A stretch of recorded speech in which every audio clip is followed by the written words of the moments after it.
Abília Vilaronga de Pinho Almeida. Nasci em Jacobina, lá no sopé da Chapada Diamantina. Muito cedo eu perdi minha mãe e meu pai ficou viúvo com 12 filhos.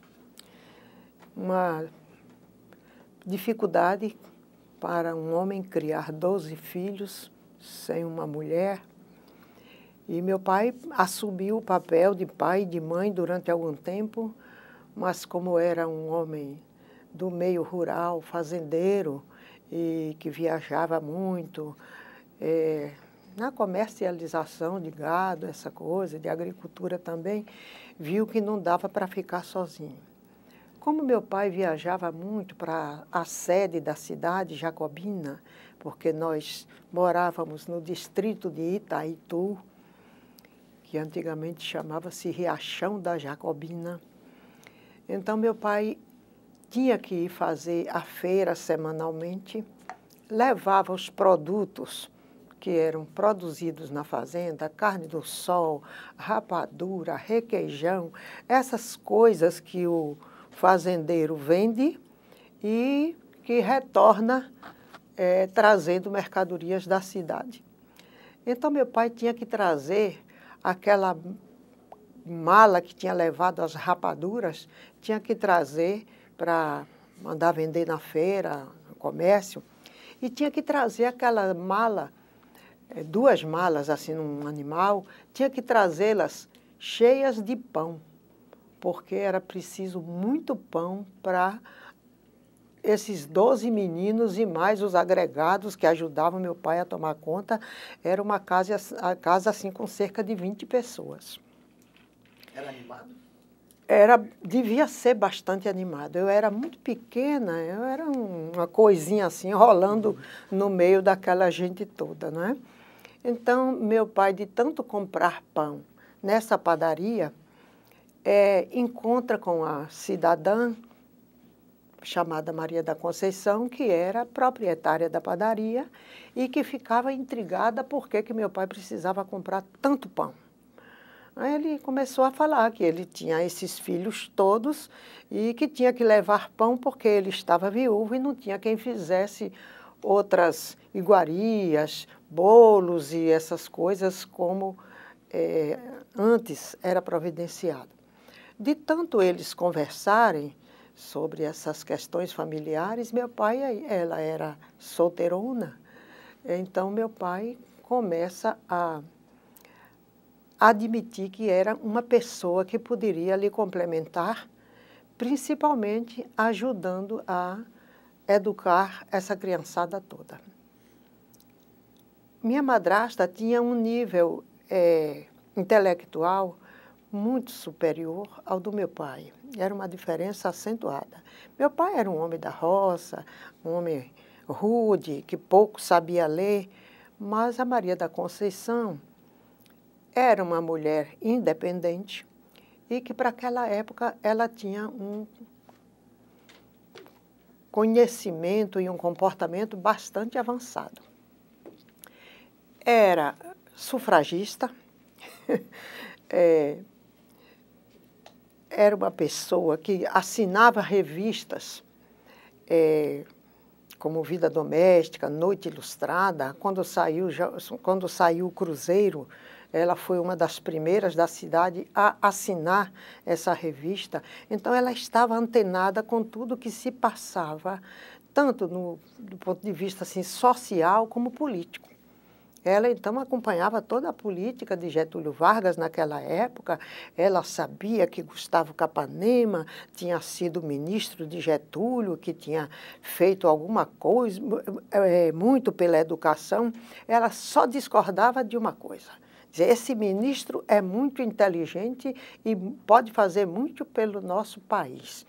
Mas ele tem uma coisa que me desagrada. Ele é muito ligado aos padres. Ele dá muita asa para a Igreja Católica na educação.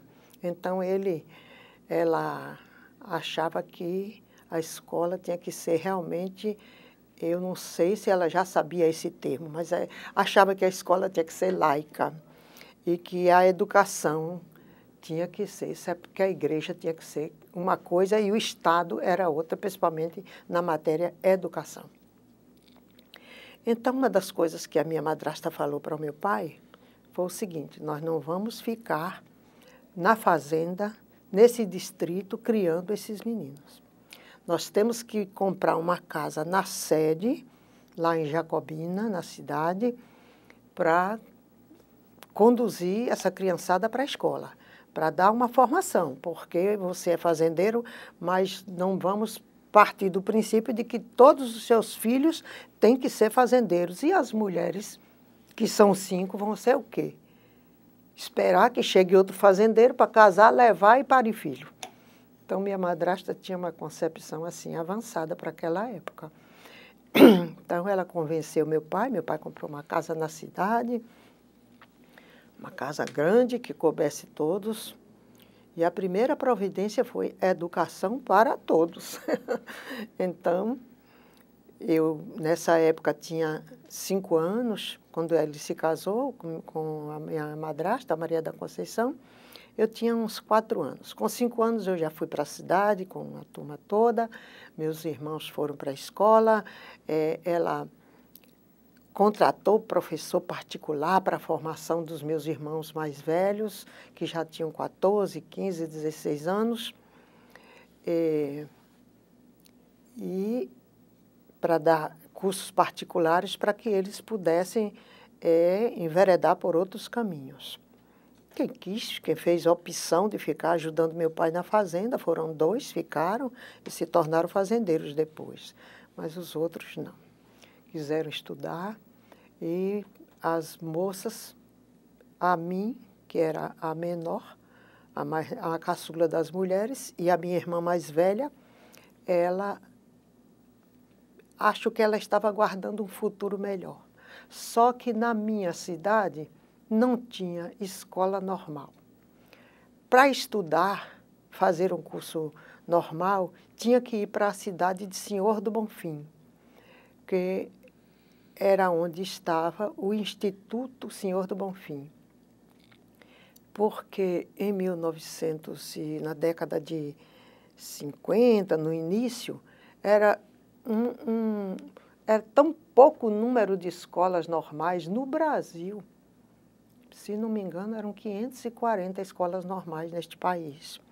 Então, eu ainda fui do tempo de alcançar professora, a minha primeira professora foi leiga. Era quase 50% do professorado era leigo. Em Jacobina só tinha uma escola pública, ainda me recordo. Escolas Reunidas, professor Luiz Anselmo da Fonseca. E então nós fomos estudar na escola Luiz Anselmo da Fonseca, as meninas, mas a minha madrasta achou que nós não estávamos aprendendo quanto ela esperava. Também ela se incomodava com os métodos que ela era muito atenta, os métodos que eram empregados, o tratamento que era dispensado por determinados professores. Então, havia na cidade, eu sei que já era mais da elite, uma professora que tinha uma escola particular. Essa professora chamava-se Alice Barros de Figueiredo. Era uma professora extraordinária. Ela tinha vindo do Maranhão. Não sei, eu penso que por força de um casamento com um desses aventureiros de Jacobina, chamado Manuel Figueiredo, que foi, não sei se comprar terras no Maranhão, e lá encontrou esta professora e se casou com ela e veio para Jacobina. E sabe que no Maranhão a educação era, principalmente nos colégios religiosos, a professora Alice era uma professora tão sapiente, tinha estudado em colégio francês, ela sabia francês assim fluentemente e ensinava francês. Todos nós, a partir da 3ª série, tínhamos que aprender francês na escola primária. Então, era uma professora fora de série. Por quê? Na sua escola, ela ensinava os 2 turnos, sozinha. Só sua mãe, que era uma senhora idosa, é que era a alfabetizadora, a professora Joaninha, que era a mãe da professora Alice, que tinha acompanhado e ajudava na educação. Na sua escola, haviam 150 alunos e ela dava conta do recado. Seus alunos eram, assim, brilhantes. Então, quando chegou o Banco do Brasil, em Jacobina, olha, os alunos da professora Alice só precisaram tomar curso de inglês com uma inglesa, que, em função da mineração do ouro e essa coisa toda, o marido esteve uma temporada em Jacobina, que sabe que lá tem mineração, e esses ex-estudantes da professora Alice só precisaram tomar curso de inglês para o concurso de Banco do Brasil. E uns 4 ou 5 deles passaram brilhantemente, porque ela era uma professora brilhante.